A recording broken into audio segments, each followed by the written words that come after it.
Okay, when it comes to practical jokes, we all know a friend or two who is good at doing unusual, weird, and interesting things. And of course, if you're one of those people who can do some interesting and weird things, like bizarre stuff, this is the perfect category for you.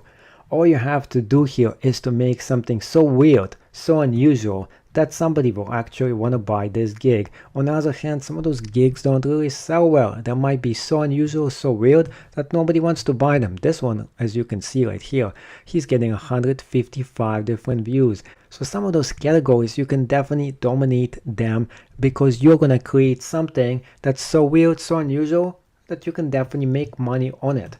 Would I like to do this? Probably not. This is not my style. But if you think you can do something that's funny, unusual, and you can get a bunch of different people to actually buy your specific gig, go ahead and try it. This is a great way to make money doing things you do anyway. If you enjoy doing weird, bizarre, interesting things, people are like, why are you doing this?